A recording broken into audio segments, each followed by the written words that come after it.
왜 요한은 예수를 로고스라고 불렀는가? 안녕하세요. 오늘은 성경 전체를 이해하는데 아주 중요한 질문 하나를 함께 생각해 보려고 합니다. 그 질문은 이것입니다. 왜 요한은 예수님을 단순히 선지자나 메시아라고만 부르지 않고 굳이 로고스, 곧 말씀이라고 불렀을까요? 이 질문은 생각보다 훨씬 중요합니다. 왜냐하면 이 안에는 창세기의 시작과 구약 전체의 흐름과 그리고 예수 그리스도 안에서 완전히 드러나는 하나님의 뜻이 함께 담겨 있기 때문입니다. 우리는 보통 말씀이라고 하면 누군가가 한 말, 기록된 문장 혹은 종교적인 가르침을 떠올립니다. 하지만 요한복음은 훨씬 더 큰 선언으로 시작합니다. 태초에 말씀이 계셨고 그 말씀이 하나님과 함께 계셨고 그 말씀은 곧 하나님이셨다고 말합니다. 여기서 요한은 예수님이 하나님의 말씀을 전하신 분이라고만 말하지 않습니다. 오히려 훨씬 더 깊이 들어갑니다. 예수님이 곧 말씀이다. 이 선언은 아주 놀랍습니다.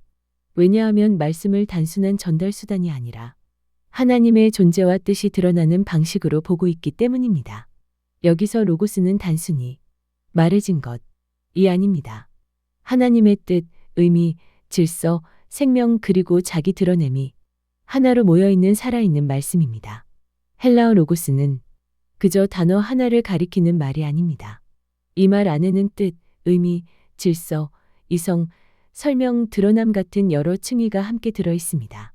그래서 요한이 예수님을 로고스라고 부를 때 그 뜻은 단순히 예수님은 하나님에 대해 잘 말씀하신 분이다. 가 아닙니다. 오히려 이렇게 이해해야 합니다.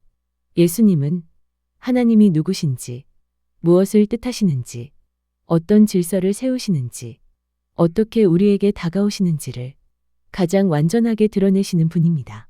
즉, 로고스는 정보 전달이 아니라 하나님의 자기 표현입니다. 그런데 이 로고스의 개념은 요한복음에서 갑자기 튀어나온 것이 아닙니다. 성경은 처음부터 말씀으로 시작합니다. 창세기 한 장을 보면 하나님이 말씀하시고 그 말씀 뒤에 세상이 존재하게 됩니다. 빛이 생기고 궁창이 생기고 땅과 바다가 나뉘고 생명이 나타납니다. 여기서 하나님의 말씀은 단순한 설명이 아닙니다. 하나님의 말씀은 현실을 만들어냅니다. 이 지점이 매우 중요합니다. 성경 안에서 말씀은 의견이 아니라 존재하게 하는 능력입니다. 그래서 로고스를 이해하려면 반드시 창세기부터 봐야 합니다. 요한이 태초에 말씀이 계시니라 라고 말할 때 그는 창세기의 시작을 떠올리게 합니다. 그리고 이렇게 선언하는 것입니다. 세상을 존재하게 하신 그 말씀, 질서를 세우신 그 말씀, 생명을 부르신 그 말씀이 이제 예수 그리스도 안에서 우리 앞에 오셨다. 구약 전체를 읽어보아도 하나님의 말씀은 언제나 단순한 문장이 아니라 사건으로 나타납니다. 선지자들에게 임한 말씀은 역사를 흔들고 시편은 여호와의 말씀으로 하늘이 지음이 되었다고 노래하며 이사야는 하나님의 말씀이 결코 헛되이 돌아오지 않고 반드시 그 뜻을 이룬다고 선포합니다. 즉, 하나님의 말씀은 가볍게 흩어지는 소리가 아닙니다. 하나님의 말씀은 언제나 뜻을 가지고 나아가고 반드시 무언가를 이루고 돌아옵니다. 그래서 성경 안에서 말씀은 늘 세 가지를 함께 가집니다. 뜻, 능력, 그리고 성취입니다. 이건 우리의 말과 아주 다릅니다. 우리는 많은 말을 하지만 말과 뜻, 뜻과 현실, 현실과 결과가 자주 끊어집니다. 하지만 하나님 안에서는 그분의 말씀과 뜻과 이루심이 서로 분리되지 않습니다. 그리고 요한은 말합니다. 그 완전한 일치가 예수님 안에서 보인다고 말입니다. 이제 여기서 아주 중요한 전환이 나옵니다. 예수님을 단지 하나님에 대해 설명해 주는 분 정도로 이해하면 로고스의 깊이를 놓치게 됩니다. 예수님은 하나님에 대해 말씀하시는 분이기도 하지만 그보다 먼저 하나님 자신을 가장 완전하게 드러내시는 분입니다. 다시 말해 예수님은 하나님의 뜻을 요약해 주신 분이 아니라 그 뜻이 형체를 얻어 우리 가운데 오신 사건입니다. 그래서 요한복음은 이렇게 말합니다. 말씀이 육신이 되어 우리 가운데 거하심에 이 문장은 기독교 신앙의 가장 깊은 선언 가운데 하나입니다.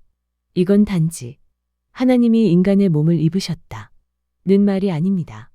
창조하던 말씀, 부르던 말씀, 약속하던 말씀, 이루던 말씀이 이제 역사 속 한 인격으로 우리 가운데 오셨다는 뜻입니다.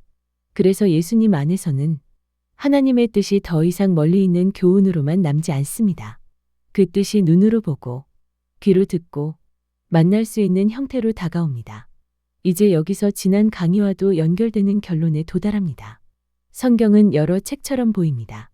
역사서도 있고 시도 있고 예언도 있고 복음서도 있습니다. 겉으로 보면 매우 다양합니다. 하지만 그 깊은 흐름을 따라가 보면 하나의 방향이 있습니다. 그 방향은 하나님이 자신을 어떻게 드러내시는가, 그리고 그 드러남이 어떻게 예수 그리스도 안에서 완전해지는가입니다. 그래서 성경은 단지 여러 기록의 모음이 아니라 하나의 말씀의 흐름입니다. 창세기에서 시작된 말씀, 선지자들을 통해 들린 말씀, 약속으로 주어진 말씀, 역사를 움직인 말씀은 결국 예수님 안에서 하나로 모입니다. 그러므로 성경이 하나의 이야기라는 말은 단순히 서사가 이어진다는 뜻을 넘어서 하나의 로고스가 흐르고 있다는 뜻입니다. 창세기의 시작도, 모세의 율법도, 선지자들의 외침도, 복음서의 예수님도 서로 떨어진 조각이 아니라 하나의 말씀, 하나의 뜻, 하나의 방향 안에 있습니다. 그리고 그 방향은 결국 예수 그리스도 안에서 완전히 드러납니다. 이것을 조금 더 쉽게 설명해 보겠습니다. 어떤 위대한 건축가가 있다고 생각해 봅시다. 그의 마음속에는 완전한 설계가 있습니다. 그는 그 설계를 말로 설명합니다. 사람들은 그 설명을 듣고 이해하려고 합니다. 하지만 진짜 결정적인 순간은 그 설계가 실제 건물로 눈앞에 서는 순간입니다. 그때 사람들은 더 이상 그 건축가가 무슨 말을 했는지만 듣는 것이 아니라 그 뜻이 실제 형체를 얻은 것을 보게 됩니다. 로고스도 이와 비슷합니다. 하나님의 뜻은 막연한 생각으로만 남아있지 않습니다. 그 뜻은 말씀으로 드러났고 역사 속에서 이루어졌고 마침내 예수님 안에서 우리 눈앞에 서게 되었습니다. 그래서 예수님은 하나님에 대한 설명이 아니라 하나님 뜻에 살아있는 형체라고 말할 수 있습니다. 이제 오늘의 내용을 정리해 보겠습니다. 로고스는 단순한 말이 아닙니다. 로고스는 하나님의 뜻과 의미와 질서가 드러나는 살아있는 말씀입니다. 창세기부터 구약 전체에 이르기까지 하나님의 말씀은 언제나 뜻과 능력과 성취를 함께 가졌습니다. 요한은 예수님을 로고스라 부름으로써 창조와 계시와 구원이 예수님 안에서 하나로 모인다고 선언합니다. 그래서 예수님은 하나님에 대해 말하는 분이 아니라 하나님을 가장 완전하게 드러내시는 말씀입니다. 그러므로 성경을 읽는다는 것은 흩어진 정보들을 모으는 일이 아닙니다. 하나의 말씀의 흐름을 따라가는 일입니다. 그리고 그 흐름의 중심에는 로고스이신 예수 그리스도가 계십니다. 오늘 강의를 한 문장으로 남긴다면 이렇게 말할 수 있습니다. 성경은 기록된 말들의 모음이 아니라 로고스이신 예수 그리스도를 향해 흐르는 하나의 말씀의 역사다. 감사합니다.